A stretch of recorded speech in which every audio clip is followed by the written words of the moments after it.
What's up guys, my name is Luke Watson and this is my university music portfolio. I'm firstly going to go through each of the 6 songs individually and go through the key elements in each track as well as the different styles and methods used when approaching them. Then finally, at the end, I'll play all the tracks shown in a continuous show reel in the exact same order.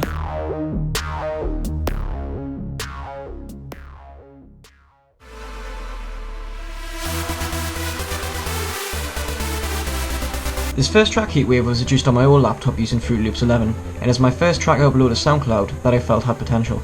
The main aim for this track was to adopt a big room style similar to Blasterjaxx or W&W, and create atmosphere using powerful saws and punchy kicks. It was entered into the Spinnin' Records talent pool and was well received. Alongside the help of friends and family voting for the track, it reached number 1 in the electro house genre and number 4 in the overall chart.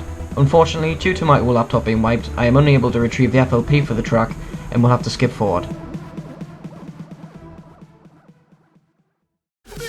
Every time.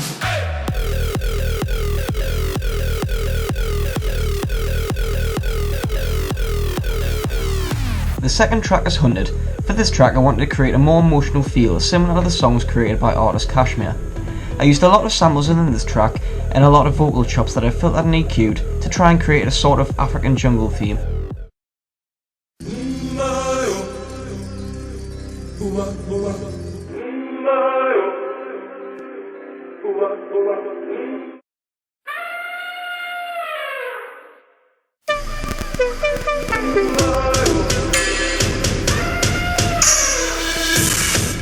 I also integrated some big war drum hits to make the layers more powerful and introduce the second part of the break.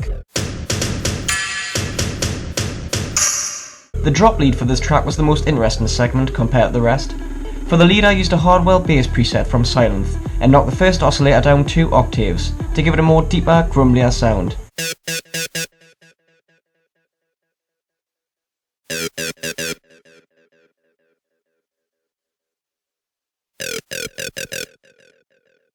I then applied a parametric EQ, as I do to every sound, and boosted the key frequencies of the lead, as well as cutting off the lower end to around 100 Hz.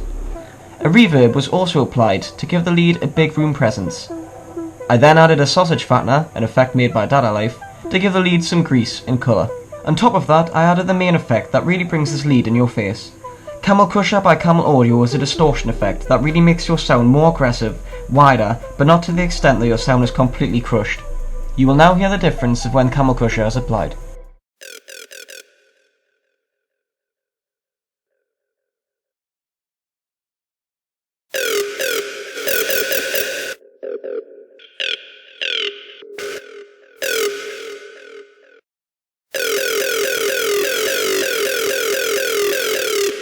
The second last effect added was Kickstart by Nicky Romero, which sidechains the lead, allowing for a better flow and for the corresponding punchy kick to fit in just behind every key.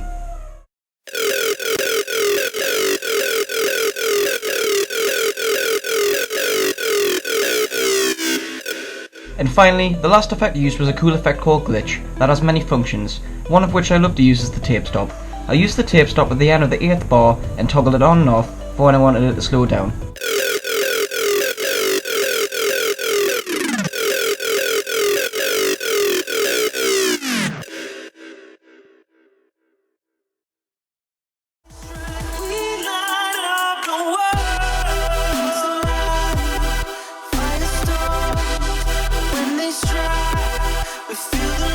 The third track is a remake of Firestone by Kygo featuring Conrad. I didn't initially plan on remixing the song, as I started with a basic piano melody, but as the track progressed I decided I wanted some vocals to lay over the track, and I felt Firestone fitted well. This was my first proper attempt at mixing vocals, so I spent a lot of time with parametric EQ, compression, and the bus volume.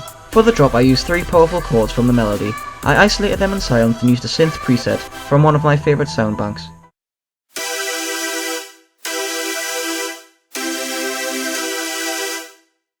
I was after a filtered wobble effect that I'd heard in quite a lot of house songs, such as Chainsmokers remixes. To obtain that effect, I used a kickstart sidechain with an 8 cut for the wobble, and then created a curved slope in the automation clip for the lead filter.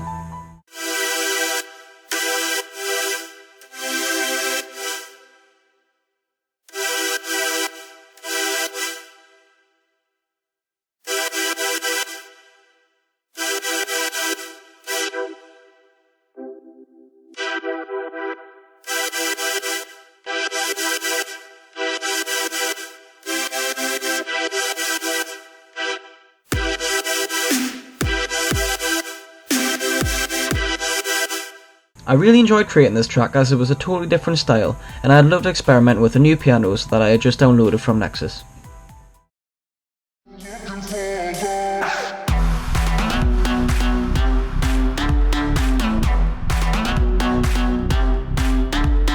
The fifth track is Challenger.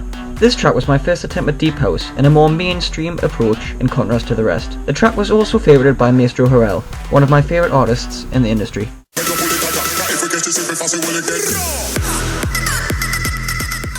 So first off, the main lead consists of 4 separate plucks, layered on top of one another to create a powerful drive.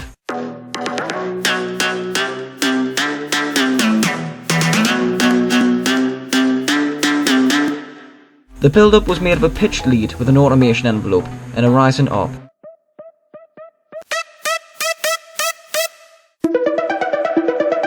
Being deep house, the main focus of this track was nailing a deep bass and a hard kick.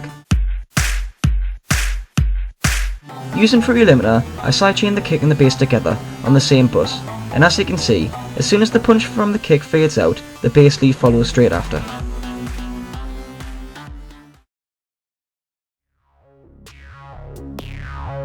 My final track is an untitled melodic bass composition. For this track I decided I want to create a dramatic dark theme, similar to epic music structures. Like I said, the main focus for this piece was to create drawn powerful melodies with the use of big room cellos, violins and horns. I used a lot of chords and long note patterns throughout this track and concentrated specifically on the layering and mixing to ensure the song flowed well. I will now play all of the full tracks in a show reel in the exact same order.